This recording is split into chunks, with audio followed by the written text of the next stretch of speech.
جمال الوجود بذكر الإله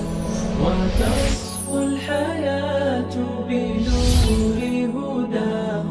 جمال الوجود بذكر الإله وتصفو الحياة بنور هداه. بسم اللہ الرحمن الرحیم. الحمدللہ نحمدہ ونصلی علی رسولہ الکریم. آج میں آپ کے سامنے سورہ نساء کے ابتدائی حصے کی تفسیر بیان کروں گا جو چوتھے پارے کے 3 ربع کے بعد سے شروع ہو کر 5ویں پارے کے اختتام تک پہنچتا ہے. تو آج انشاءاللہ ہمارے یہ 5 پاروں پر مشتمل 4 ایپیسوڈ مکمل ہو جائیں گے. سورہ نساء کا نام نساء عربی میں عورتوں کو کہا جاتا ہے. امرأتن ایک عورت اور نساء اس کی جمع آتی ہے. اس صورت میں خواتین کے حقوق کچھ اہتمام سے بیان کیے گئے ہیں. اس حوالے سے اس صورت کا نام سورہ نساء رکھا گیا. یہ سورت شروع ہوتی ہے یا ایھا الناس اتقوا ربکم، اے لوگو اللہ سے ڈرو. ظاہر ہے جتنے بھی احکام بیان کیے جائیں گے اگر آپ کے دل میں اللہ کا خوف نہیں ہوگا تو آپ ان احکامات کو فالو نہیں کریں گے. اس صورت میں یتیموں کے حقوق کو بھی بہت اہتمام سے بیان کیا گیا. صورت کے شروع میں بتایا گیا کہ لا تتبدلوا الخبیث بالطیب، اے ایمان والو یتیموں کا مال مت کھاؤ اور خبیث مال کو اچھے مال کے ساتھ مرج مت کرو. ہوتا یہ تھا کہ جب کسی کا باپ مر جاتا تو بعض عرب اس کے نابالغ بچوں کی کفالت کیا کرتے اور وراثت میں جو بچے کو مال ملتا وہ اپنے مال کے ساتھ مرج کر دیا کرتے تھے. پھر اس میں جو نفیس مال ہوتا وہ کھا لیتے اور جو تھکا ہوا مال ہوتا وہ بچے کے حوالے کر دیتے. قرآن نے اس ظلم سے منع کیا کہ خبیث مال کو، جو خراب مال ہے وہ یتیم کے حوالے کرنا اور اس کا اچھا مال لے کے اس کے بدلے میں کھا لینا، یہ ظلم مت کرو. اور پھر یتیم بچیوں پہ جو ظلم ہوا کرتا تھا کہ جب ان سے شادی ہوتی تھی تو ان کو پورا مہر نہیں دیا جاتا تھا. تھوڑا سا مہر رکھ کے کہ بھئی باپ تو ہے نہیں جو مہر کا مطالبہ کرے گا، بہت تھوڑا مہر رکھا جاتا تھا. تو اس پہ بھی قرآن نے پابندی لگائی کہ یتیم بچیوں سے جب تم بالغ ہونے کے بعد نکاح کرو گے تو ان کا مہر مثل دو گے. جو ان کے خاندان میں عورتوں کو بچیوں کو مہر ملا کرتا ہے اتنا ہی پورا مہر تم ان کو دینا پڑے گا، ورنہ تم ان کے علاوہ 2 3 4 عورتوں سے نکاح کرو. ان عورتوں سے تمہیں نکاح کرنے کی اجازت نہیں ہے. اس کے بعد اللہ تعالیٰ نے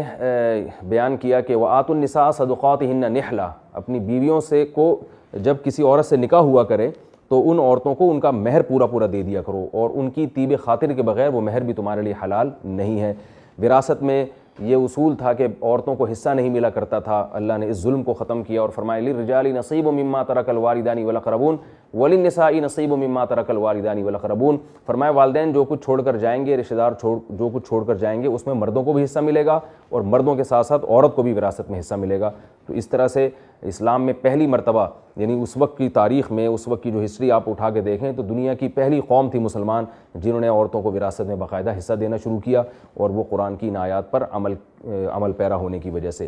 پھر اللہ تعالیٰ نے اس میں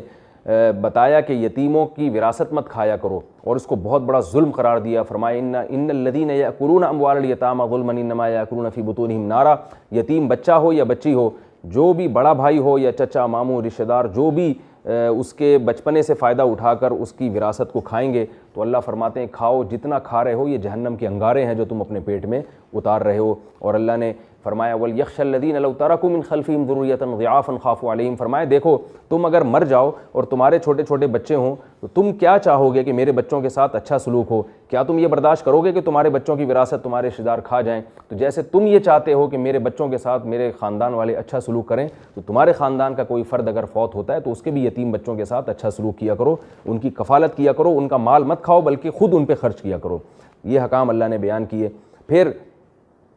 ان آیات میں اللہ نے توبہ کا حکم بھی بیان کیا کہ جو شخص موت سے پہلے توبہ کرے گا اس کی توبہ تو قبول ہوگی. وَلَيْسَتِ التَّوْبَةُ لِلَّذِينَ يَعْمَلُونَ السَّيِّئَاتِ حَتَّى إِذَا جَاءَ أَحَدَهُمُ الْمَوْتُ قَالَ إِنِّي تُبْتُ الْآنَ. فرمایا موت کا وقت آ جائے اور پھر تم توبہ کرو، اس وقت تمہاری توبہ قبول نہیں ہے. لہذا اللہ نے جتنے حکام دیے ہیں تمہیں، ان میں اگر تم سے کوتاہی ہوئی ہے تو موت سے پہلے تمہارے پاس وقت ہے، تم سچے دل سے توبہ کر کے آئندہ کے لیے گناہ سے باز آ جاؤ تو اللہ تمہاری خطاؤں کو اور گناہوں کو معاف کر دے گا. اور حقوق العباد میں یہ بھی ضروری ہے کہ وہ حقوق بندوں تک پہنچائے جائیں. پھر اس میں اللہ تعالیٰ نے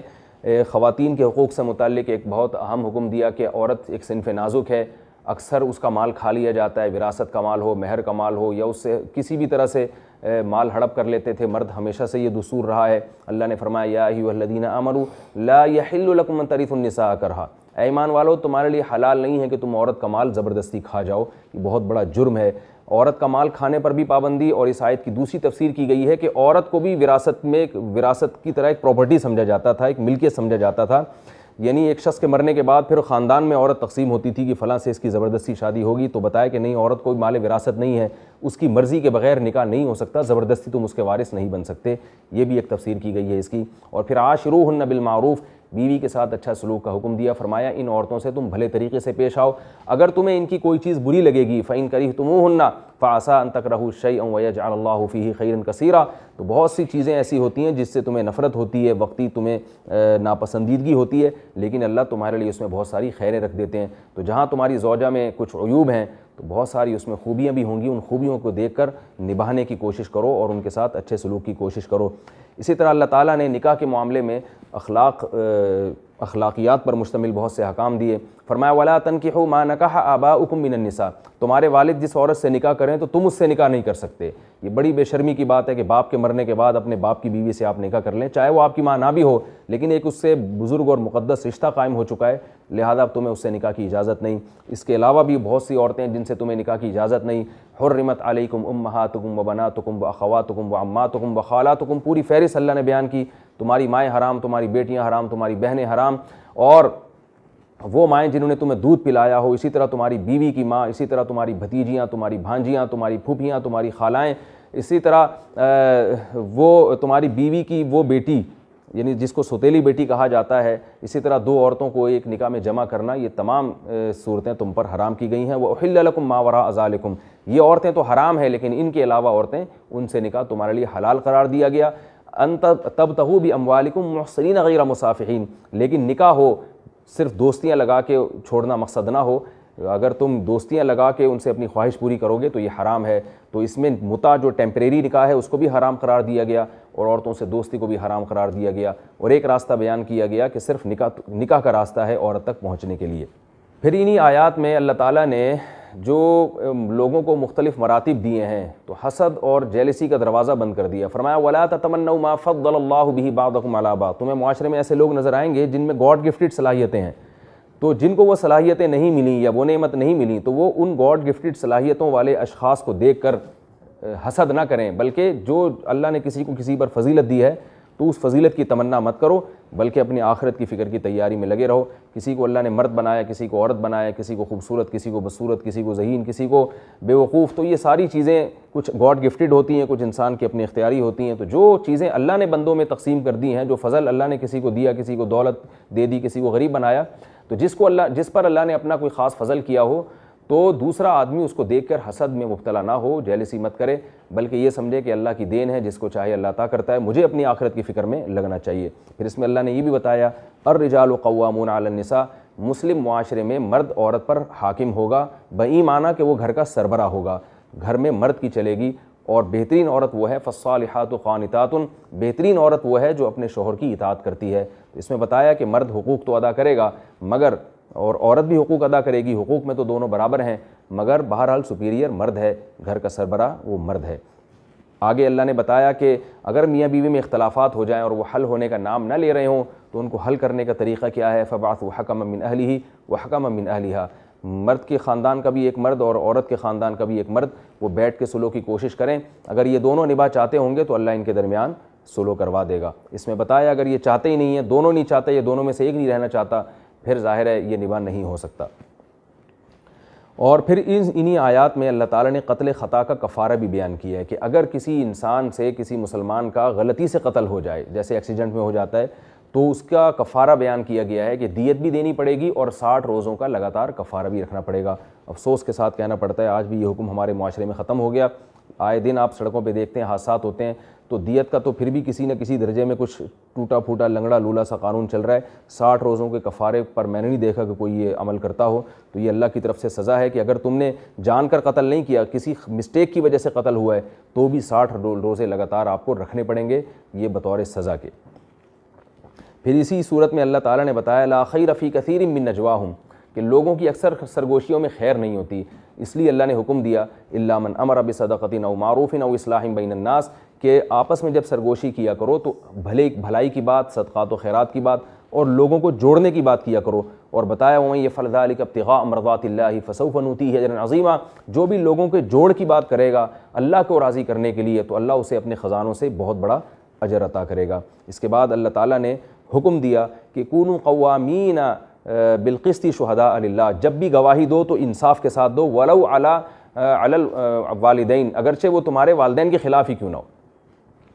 یعنی والدین کے خلاف بھی اگر گواہی دینی پڑے تو سچی گواہی دو, یہ دیکھ کر کہ یہ میرے والدین ہیں جھوٹی گواہی دے دو, ایسا تمہارے لیے جائز نہیں ہے. رشتہ داروں کے خلاف بھی گواہی دینی پڑے تو دے دیا کرو. اور پھر اللہ تعالیٰ نے اس میں سورت کو جو اس پارے کا جو انتہا ہے 5ویں پارے کی انتہا, وہ آخر میں وہ انتہا اس پر ہو رہی ہے, اس کا اختتام اس پر ہو رہا ہے کہ جو منافق لوگ ہیں جو دینی مفاد کی دنیاوی مفاد کی خاطر اپنے آپ کو مسلمان شو کرتے ہیں, ان المنافقین فی الدرک الاسفل من النار, یہ جہنم کے سب سے نچلے طبقے میں ہوں گے, کیونکہ ان کے اوپر کچھ اور ہے, دل میں کچھ اور ہے, مسلمانوں کو دھوکہ دیتے ہیں. لیکن ساتھ ساتھ یہ فرما دیا کہ اگر یہ توبہ کر لیں تو اللہ ان کو معاف کر دے گا. کیوں؟ ما یفعل اللہ بعذابکم ان شکرتم وآمنتم, کوئی شخص اگر ایمان لے آئے اور اللہ کا شکر گزار بن جائے تو اللہ کو کیا ضرورت پڑی ہے اللہ تعالیٰ اس کو عذاب دیں. اللہ تو رحمت والا ہے, غفور الرحیم ہے, وہ تو چاہتا ہے کہ اپنے بندوں کو جنت میں بھیجے. تم اگر توبہ والی زندگی اختیار کرو گے اور تقوی والی زندگی اختیار کرو گے تو اللہ تمہارے سابقہ سارے گناہوں کو معاف کر دے گا, کیونکہ اللہ تعالیٰ کو اپنے بندوں کو جہنم میں پھینکنے کا شوق نہیں ہے, وہ چاہتا ہے کہ میرے بندے جنت میں داخل ہوں. اللہ سے دعا ہے کہ اللہ تعالیٰ ہمیں بھی اہل جنت والے اعمال کی توفیق عطا فرمائے اور ہمیں بھی جنت میں داخل فرمائے. وما علینا الا البلاغ. جمال الوجود بذكر الإله وتصفو الحياة